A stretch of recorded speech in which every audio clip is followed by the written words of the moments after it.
உங்க எல்லாருக்கும் ஒரு கவுன்சிலர் செஷனுக்கு உங்களை நாங்க வெல்கம் பண்றோம். ஆண்டவருடைய நாமம் மாத்திரம் மகிமைப்படட்டும். எங்களை மறைத்து கர்த்தர் வெளிப்படுவாராக. இந்த நாளிலே ஏசப்பா இப்படிப்பட்ட ஒரு ஸ்லாக்கியத்தையும் பாக்கியத்தையும் ஏசப்பா நமக்கு கிருபையாய் கொடுத்திருக்கிறாங்க. அதை அதை எண்ணி ஆண்டவருக்கு நம்ம என்ன செய்யணும்னா நன்றி செலுத்தணும்.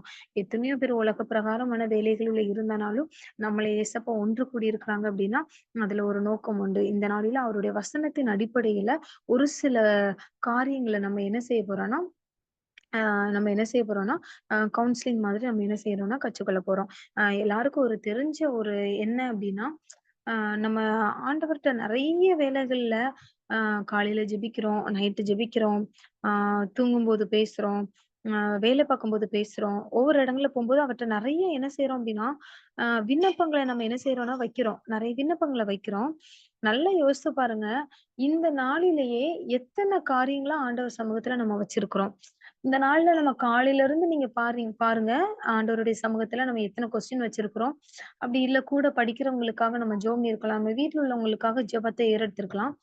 ஆனா, அந்த ஜெபங்களுக்கு, அந்த விண்ணப்பங்களுக்கு பதில் கிடைக்க வேண்டும் என்றால் நம்ம என்ன செய்ய வேண்டும்?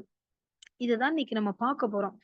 இது வந்து நார்மலா ஒரு கிறிஸ்டியானிட்டிக்குள்ள உள்ள ஒரு வாழ்க்கை. வாலிப வயசுல நம்ம பார்க்கும்போது, யூத்ல நம்ம எல்லாரும் இருக்கிறோம். இந்த ஸ்டேஜ்ல வந்து நெறைய காரியங்கள ஆண்டவர்ட்ட நம்ம வைப்போம். நெறைய காரியங்கள ஏசப்பா என்னுடைய ஃபியூச்சர் எப்படி இருக்கணும் ஏசப்பா? எனக்கு ஃபியூச்சர பத்தி நீங்க சொல்லுங்க. என் ஃபியூச்சர பிளெஸ் பண்ணுங்க. எனக்கு அத சொல்லி தாங்க, இத சொல்லி தாங்க. எனக்கு நல்ல ஓப்பன் கேட்ட தாங்க. நெறைய காலேஜ்ல நான் போகணும். அப்படின்னு சொல்லிட்டு நெறைய விதமான காரியங்கள நம்ம என்ன செய்வோம் அப்படின்னா, ஆ ஆண்டவர்கிட்ட கேட்டுக்கிட்டே இருப்போம். ஆனா, ஒரு ஆன்ஸருமே வந்திருக்காது. இது வந்து நெறைய பேரோட வாழ்க்கையில இருக்கும். இப்போ நானே எடுத்துக்கிட்டேன் அப்டின்னா, இன்னைக்கு காலையில நான் 1 மணி நேரம் நான் பிரேயர் பண்ணேன் அப்டின்னா, ஆ பிரேயர் பண்ணினேன் அப்டின்னா, அந்த பிரேயருக்கு பதில் கிடைச்சிட்டா? இல்ல அந்த பிரேயருக்கு பதில் கிடைச்சதா? அத நம்ம என்னைக்குமே நிதானிக்கிறது இல்ல. உடனே நம்ம என்ன செய்றோம்னா, அடுத்த விண்ணப்பங்கள ஏறெடுக்கிறதுக்கு நம்ம போயிருவோம். அடுத்த காரியங்கள ஏசப்பாட்ட கேட்கறதுக்கு போயிருவோம். நெறைய யூத் இருக்கிறீங்க. ஏசப்பாட்ட நான் நெறைய கேட்டுட்டேன். ஆனா ஒரு ரீப்ளேயுமே வரல. எனக்கு ஒரு ஆன்ஸருமே கிடைக்கல. நான் கேட்டுட்டே தான் இருக்கிறேன். ஆனா எதுவுமே ஏசப்பா எனக்கு சொல்ல மாட்டேங்கிறாங்க. எனக்கு எதுவுமே ஏசப்பா எனக்கு பதில் கொடுக்க மாட்டேங்கிறாங்கன்னு சொல்லிட்டு, நெறைய கன்ஃப்யூஷன்ல நம்ம இருக்கலாம். ஒரே ஒரு வசனத்த நம்ம பார்க்க போறோம். ரோமர் 11வது அதிகாரம் அதோட 35வது வசனம். தனக்கு பதில் கிடைக்கும்படிக்கு முந்தி அவருக்கு ஒன்றை கொடுத்தவன் யார்? இதுல நல்லாவே ஆண்டவருடைய வசனம் தெளிவா சொல்லியிருக்கு. ஆண்டவருடைய வார்த்தை தெளிவா சொல்லுகிறது. தனக்கு அதாவது மத்த யாருக்கும் இல்ல,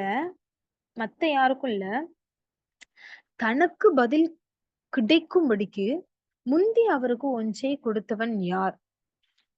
அதுக்கு முன்னாடி கர்த்தருடைய சிந்தையை அறிந்தவன் யார்? அவருக்கு ஆலோசனைக்காரனாய் இருந்தவன் யார்? அதுக்கு அடுத்துள்ள வசனம், சகலமும் அவராலும், அவர் மூலமாயும், அவருக்காகவும் இருக்கிறது. அவருக்கே என்றென்றைக்கும் மகிமை உண்டாவதாக. ஆமென். இதுல நம்ம பார்த்தோம் அப்படின்னா, இந்த ஒரு வசனத்துல நல்லாவே தெரிஞ்சிருக்கும். தனக்கு பதில் கிடைக்கும்படிக்கு முந்தி அவருக்கு ஒன்றை கொடுத்தவன் யார்? இதுலயே உங்களுக்கு ஆன்சர் என்னன்னா, நம்ம ஜெபத்துக்கு பதில் கொடுக்கணும் அப்படின்னா, அந்த ஜெபத்த பண்றதுக்கு முன்னாடி அவருக்கு ஒண்ண நாம என்ன செஞ்சிரணும் அப்படின்னா கொடுக்கணும். அதுல யாருங்கிற கொஸ்டின் எத மீன் பண்ணுதுன்னா, யாருமே அப்படி கொடுக்கல. யாருமே கொடுக்கல அப்படிங்கிறதுனால சில வேளையில பதில் ரொம்ப தாமதிக்கி, சில நேரத்துல அவர் பார்க்குறாரு, ஆ கேட்கிறவன் எவனும் பெற்றுக்கொள்ளுகிறான்ங்கிற வார்த்தையின்படி கொஞ்ச நாள் அவர் தாமதித்ததுக்கு அப்புறம் டிலே ஆகி நமக்கு நடக்குது. சில நேரத்துல நடக்கக்கூடிய காரியம் குறித்த நேரத்துல கரெக்ட்டா நடக்கல. சில நேரத்துல ரொம்ப தாமதமின்றி நமக்கு கிடைக்கி, சில நேரத்துல கிடைக்காமயே இருக்குது. அதுக்கு ஒரே ஒரு ரீசன் என்னன்னா, நமக்கு பதில் கிடைக்கணும்னா, ஏதோ ஒண்ணு அவருக்கு நம்ம குடுத்துறணும். அத என் ஹஸ்பண்ட் அடிக்கடி சொல்லுவாங்க. ஜெபத்துல நம்ம போய் இருக்கும்போது நெறைய நேரங்களில நம்ம நெறைய காரியங்கள "ஏசப்பா எனக்கு அது செய்யுங்க, இது செய்யுங்கன்னு" சொல்லுவோம். ஆனா ஏதாவது நமக்கு அவருக்கு குடுத்துருக்கோமா? அதாவது நம்ம ஒரு கடையில நம்ம ஒரு பொருள் வாங்கணும்னா, காசு குடுத்து பொருள் வாங்குறோம். மனுஷங்க கிட்ட கூட நம்ம என்ன செய்வோம் அப்டின்னா, ஏதாவது வாங்கணும்னா உடனே நம்ம ஒரு பாத்திரத்துல ஏதாவது சாப்பாடு வாங்குறோம் அப்டின்னா, அத் மறு மறு டைம் பக்கத்து வீட்டுக்காரங்களுக்கு என்ன செய்ய மாட்டோம் அப்டின்னா, அந்த பாத்திரத்த எம்ப்டியா குடுக்க மாட்டோம். ஏதாவது வச்சு குடுப்போம். சோ, ஏதாவது கொடுக்கணும். கொடுத்தா தான் நமக்கு என்ன செய்யும் அப்டின்னா, நம்ம ஆன்ஸருக்கு பதில் வரும். நல்லா யோசித்து பாருங்க. அ அதாவது ஆண்டவர் என்ன செய்றாருன்னா, கொடுக்கணுங்கிறதுக்காக நம்ம காச குடுக்கணும், காணிக்கை கொடுக்கணும் அது கிடையாது. அ அத அவர் எத விரும்புறாரோ, அத நம்ம என்ன செஞ்சிரணும்னா கொடுக்கணும். அத அவர் எதிர்பார்த்து கொண்டிருக்கிறார். அதனாலதான் நம்ம ஆன்சர் டிலே ஆகுது. நம்ம பதில் டிலே ஆகுது. நம்ம விண்ணப்பங்கள ஒவ்வொரு நாளும் நான் நெறைய நேரம் ஜெபிக்கிறது உண்டு. நினைக்கிறது உண்டு. என்னன்னா, எவ்ளோ நாள் நம்ம இப்ப என்னுடைய பட்டணம் ஆலங்குளம்னா, என் ஆலங்குளத்துக்காக நான் எவ்ளோ நாள் ஜெபிக்கிட்டே இருக்கேன். என் ஃபேமிலி சால்வேஷன்க்காக நான் எவ்வளவோ பிரேயர் பண்ணிட்டு இருக்கேன். ஆனா ஒண்ணுமே நடக்கலையே ஏசப்பா! ஒண்ணுமே நடக்கல. நான் ஜெபிக்கிட்டே தான் இருக்கேன். ஆனா ஒரு ரியாக்ஷனுமே இல்லயே! அப்டின்ட்டு நெறைய நேரத்துல திங்கிங் பண்ணது உண்டு. அப்ப ஆண்டவர் எனக்கு கற்றுக் கொடுத்தது என்னன்னா, உன்னோடத உன்னோட உன்னோடத எனக்கு முன்னாடி குடுக்கணும். ஃபர்ஸ்ட் குடுக்கணும். நான் செய்றத காட்டிலும். நம்ம பெற்று கொண்டதுக்கு அப்புறம் தேங்க் பண்ணுவோம். ஒரு நன்மை ஒரு காலேஜ்ல சீட் கிடைச்சுட்டா, அதுக்கப்புறம் தேங்க் பண்ணுவோம். இல்ல ஒரு காலேஜ்ல கிடைச்சுச்சு. அதுக்கப்புறம் ஒரு பொருத்தனை பண்ணி ஆண்டவருக்கு காணிக்கை குடுப்போம். இல்ல அதுக்கப்புறம் நான் இந்த மீட்டிங்லாம் நான் அட்டெண்ட் பண்ணிருவேன்ப்பா. ஏப்பா எனக்கு இதெல்லாம் செய்யுங்க. அதுக்கப்புறம் இதெல்லாம் நான் அட்டெண்ட் பண்ணிர்றேன். இந்த இந்த இந்த இந்த பிரேயர்க்குலாம் நான் போயிருவேன். சர்ச்சுக்கு ரெகுலரா போயிருவேன். என்னன்னா, அவர்ட்ட பெற்றுக்கொண்டதுக்கு அப்புறம் நம்ம செய்வோம்ன்னு சொல்லுவோம். ஆனா ஆண்டவர் அத விரும்பல. உங்களுக்கு ஆன்ஸர் நமக்கு உடனே கிடைக்கணும்னா, நம்மளுடைய பெஸ்ட் ஒன்ன குடுக்கணும். பெஸ்ட் ஒன்ன ஆண்டவர் குடுக்கணும். ஒரே ஒரு மனுஷன மாத்திரம் நான் உங்களுக்கு சொல்றேன். நம்ம பைபிள்ல எக்ஸாம்பிள் படி தானியேல பத்தி உங்களுக்கு நல்லாவே தெரியும். தானியேல். தானியேல பத்தி நல்லாவே தெரியும். தானியேல் 6வது அதிகாரத்த நீங்க திருப்பிக்கிட்டீங்க அப்டின்னா, அது 2வது, 3வது வசனத்துல தானியேலுக்கு ஒரு பொசிஷன் கொடுக்கப்படுகிறது. அதுல 120 பேருக்கு அந்த பொசிஷன் அந்த ஒரு அதிகாரிகள் அப்படிங்கிற ஒரு ஸ்தானத்த கொடுக்குறாங்க. சரிங்களா? 120 தேசாதிபதிகள் இருக்கிறாங்க. அதை அதிகாரிகள் குடுக்குறாங்க. அதுல தானியேல் மட்டும் எப்படிப்பட்டவனா இருக்குன்னா, விசேஷித்த ஆவியுள்ளவன அவனுக்கு ஒரு தனி போஸ்டிங் குடுக்கணும்னு சொல்லி ராஜா பேசிக்கிட்டு இருக்கிறாங்க. அப்போ இதுல அவன் ஒரு அதிகாரி அப்படின்னு சொல்லி ராஜாவுக்கு நஷ்டம் வராத அது 2வது வசனம் போட்டிருக்கு. ராஜாவுக்கு நஷ்டம் வராதபடிக்கு அந்த தேசாதிபதிகள் கணக்கு ஒப்புவிக்கிறதுக்காக அவர்களுக்கு மேலாக 3 பிரதானிகளையும் ஏற்படுத்துவது தரிவுக்கு நலம் என்று கண்டது. இவர்களில் தானியேல் ஒருவனாய் இருந்தான். பிரதானிகளில் ஒருவனாய் யாரு இருக்கிறான்னா, தானியேல் இருக்கிறார். நல்லா யோசிச்சு பாருங்க. ஒரு போஸ்டிங்ல இருக்கிறார். இந்த போஸ்டிங்ல இருக்கிறவரு, அதுக்கு முன்னாடி வரைக்கும் கண்டிப்பா அவர் ஆண்டவர் மேல ரொம்ப பிரியம் வச்சாரு. ரொம்ப பிரியம் வச்சாரு. ஆ நல்ல ஒரு ஜெப வீரனா இருந்தாரு. ஒரு போஸ்டிங் அந்த போஸ்டிங் இருக்கும்போது நல்லா பாருங்க பிரதானிகள் கணக்கு ஒப்புவிக்கிறதுனா அக்கவுண்டன்ட். அந்த தேசாதிபதிகள் கணக்கு கொண்டு வரும்போது இவங்கலாம் அவங்களுக்கு ஹெட்டா இருக்கும்போது எனி டைம் பிஸியா தான் இருப்பாங்க. ஒரு தேசாதிபதி வருவாங்க, அடுத்த தேசாதிபதிக்கு அதாவது அவங்க மைண்ட் எப்போதுமே எப்படின்னா ரஷ்ஷா இருக்கும். ஒரு டென்ஷனா இருக்கும். ஒரு எப்படி சொல்றது? ஒரு பீஸ்ஃபுல்லா இருக்காது.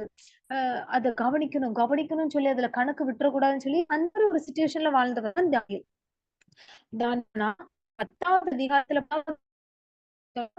தானியேலோ வென்றால் அந்த பத்திரத்துக்கு கையெழுத்து வைக்கப்பட்டது என்று அறிந்த போதிலும் தன் வீட்டுக்குள்ள போய் தன் மேல் அறையில எருசலேமுக்கு நேராக பலகணிகள் திறந்திருக்க அங்கே தான் முன் செய்து வந்தபடியே தினம் 3 வேளையும் ஜெபம் பண்ணி ஸ்தோத்திரம் செலுத்தினான். இதுல நல்லாவே உங்களுக்கு புரிஞ்சிருக்கும். அதாவது தான் வேலை நிமித்தமாக நான் வேலைக்கு போயிட்டேன். அதனால எனக்கு முடியல. அதனால ஏசப்பாக்கு கொடுக்கக்கூடியத நான் கொடுக்க முடியல. ஆனா நான் கேட்டதெல்லாம் எனக்கு கிடைச்சிரணும். இப்படிங்கிறது தானியேல் சொல்லல. இல்ல ஏசப்பா நான் வேலைக்கு போறதுக்கு முன்னாடி வரைக்கும் உங்கட்ட நான் போராடி நான் 3 நேரம் நான் ஜெபம்னேன்ல. இதுக்கப்புறம் என்னால ஜெபம் பண்ண முடியாதுப்பா. கொஞ்சம் ரெஸ்ட் குடுத்துருங்க. ஆனா நான் கேட்டதெல்லாம் தந்துருங்கன்னு சொல்லி தானியேல் சொல்லல. அவன் முன்னாடி இருந்தத காட்டிலும் அதுக்கப்புறம் ரொம்ப பிஸியா இருந்த மனுஷன் தான்.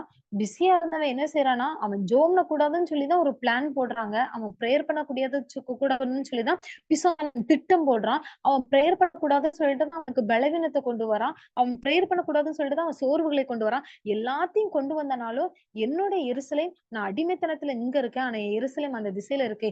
என் எருசலேமுக்கு நேராக கண்டிப்பா நான் ஜெபிப்பேன். ஒரு நேரத்துல என் எருசலேமுக்கு என்னுடைய ஜனங்கள் அடிமைகளா இங்க இருக்கிற ஜனங்கள் ஒரு காலத்துல அந்த எருசலேமுக்கு கொண்டு போவாங்க அப்படின்னு சொல்லிட்டு அந்த ஆலயத்தை மறக்காமல் என்ன செய்யறாரு அப்படின்னா ஜெபித்துக் கொண்டிருக்கிறார்.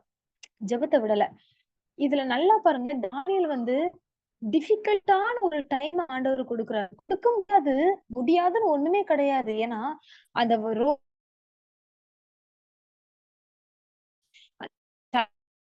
அவர்தான் பிஸியான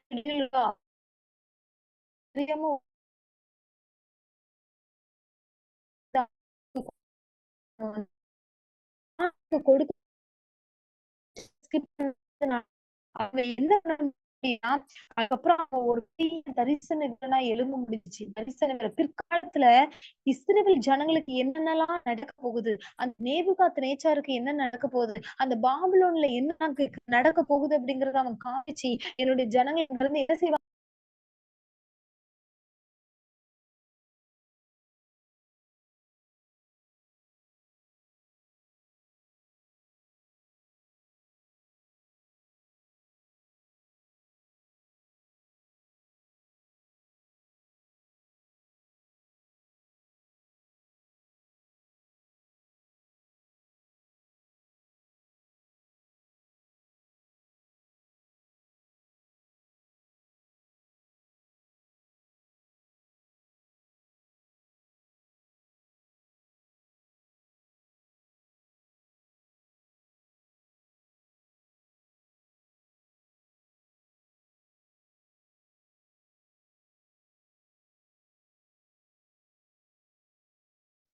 அப்போ நம்ம என்ன செய்யணும் அப்படின்னா, ஆண்டவர்கிட்ட கொடுக்கக்கூடிய பெஸ்ட் ஒண்ண கண்டிப்பா நம்ம கொடுத்துடணும். அதாவது அவர் எதிர்பார்க்கறது அததான் எதிர்பார்க்கிறாரு. உங்களுக்கு நான் ஒர்க் கொடுத்தது நான் தான், வேலையை கொடுத்தது நான் தான், எல்லாமே நான் கொடுத்தது நான் தான். ஆனா அந்த வேலையை வைத்துட்டு நமக்கு நேரத்தை கொடுக்க முடியலல்ல. அவரு நம்ம வேலையை வைத்துட்டு அவருக்கு நம்ம எதுவுமே கொடுக்க முடியலல்ல. அதுதான் ஆண்டவர் விரும்புறாரு. பெஸ்ட் ஒன்னு அவருக்கு நம்ம கொடுத்துடணும். நீங்க நல்லா நான் யோசித்து பாருங்க. நான் ஒரே ஒரு காரியத்தை சொல்றேன். நான் காலேஜ் படிக்கும்போது தூத்துக்குடியில நான் படிச்சிட்டு இருந்தேன். Day scholar. அப்போ காலையில 6 மணிக்கு எனக்கு பஸ்ஸு. 6 மணி பஸ் ஏறணும். நைட்டு நான் வர்றது 8 மணிக்கு. 8 மணிக்கு அப்புறம் 8 to ஒரு 10:30 வரைக்கும் நான் ஃபேமிலி சிச்சுவேஷன் காரணமாக நான் டியூஷன் எடுத்தேன் பிள்ளைங்களுக்கு. அதுக்கப்புறம் என்னுடைய ரெக்கார்ட் ஒர்க், என்னுடைய ஸ்டடி ஒர்க், ஹோம் ஒர்க் எல்லாத்தையும் நான் முடிச்சு வச்சுட்டு இன்ஜினியரிங்னா தெரியும் உங்களுக்கு ரொம்ப டிஃபிகல்ட்டான ஒரு ஸ்டடி. ரொம்ப கஷ்டமா இருக்கும் அப்போ. அப்போ வந்து நான் படிப்பேன். ஏன்னா நான் தமிழ் மீடியம் எனக்கு ரொம்ப தெரியாது. அப்போ இங்கிலீஷ் உட்காந்து படிப்பேன். படுக்கிறதுக்கு லேட் ஆகும். ஆனாலும் ஏன்னா மத்த நேரம் என்னால ஜெபிக்க முடியாது. ஆனா காலையில எந்திரிச்சு வீட்லயும் ஜெபிக்க முடியாது. ஏன்னா 6 மணிக்கு நம்ம போய் ஆகணும். ஆனா ஆண்டவர் இன்னைக்கு என்ன பண்ணிருவாங்க அப்படின்னா 4:30க்கு என்னை எழுப்பிருவாங்க. என்னால சரீரத்துல முடியாதுதான். சரீரம் ரொம்ப பலவீனப்படுவேன். கண்ணே முழிக்க முடியாது. ஆனாலும் எழுப்பி என் பக்கத்துல சர்ச்சு, கண்டிப்பா அந்த சர்ச்லயாவது நம்ம போய் உட்காந்துறோம்னு சொல்லி ஆண்டவருக்கு நான் கொடுக்க ஆரம்பிச்சேன். அதாவது என்னோட பெஸ்ட் ஒன் அந்த காலையில நிறைய ஹோம் ஒர்க் இருக்கும், நிறைய ஒர்க் இருக்கும். ஆனா அந்த ஒர்க்கை பண்றதை காட்டிலும் அவருக்கு இதை கொடுத்துட்டு நம்ம போயிட்டோம் அப்படின்னா கண்டிப்பா நம்ம ஹெச்ஓடி கண்கள்ல தயவு கிடைச்சிரும், நம்ம பிரின்சிபல் கண்கள்ல தயவு கிடைச்சிரும் அப்படின்னு சொல்லிட்டு ஒரு விசுவாசத்துல நான் போயிட்டு போவேன். நான் கேட்ட எல்லா காரியத்துக்கும் ஆண்டவர் பதில் கொடுத்தார். எல்லாமே எல்லாமே பெஸ்டா முடியும். எனக்கு பெஸ்டா முடியும். பெஸ்டா நான் ஒரு காரியத்தை கட்டுறப்ப ஆண்டவர் பல மடங்கு கொடுப்பார். அப்போ நம்மளால முடியாதுன்னு ஒண்ணு இல்ல. சூழ்நிலையை அமைச்சுக்கிறது நம்மதான். சோ நம்ம ஜெபத்துக்கு இவ்வளவு நாள் நம்ம கேட்டுட்டோம். ஆஹ் நம்ம பண்ணிட்டோம், ஜெபம் பண்ணிட்டோம் அப்படின்னா ஏதோ சம்திங் ஆண்டவர் நம்மகிட்ட எதிர்பார்க்கிறார். ஏதோ ஒன்று காரியத்தை கேட்கிறாரு. அந்த கேட்கறத கொடுத்துட்டோம் அப்படின்னாலே நம்ம ஒரு டைம் கேட்டானாலே கட்டளை எங்க இருந்து வெளிப்பட்டுரும் அப்படின்னா பரலோகத்திலிருந்து கட்டளை என்ன செஞ்சிரும்னா நமக்கு வெளிப்பட்டுரும். அதனால நம்ம நம்ம உலக பிரகாரமான காலகட்டத்துல நம்ம இருக்கிற நாம ஆண்டவருக்கு வந்து ஒரு பெஸ்ட் ஒன்ன நம்ம கொடுக்கறதுக்கு ஆண்டவர் எதிர்பார்க்கிறாங்க. அப்படிப்பட்ட கிருபையை கொடுப்பாங்க.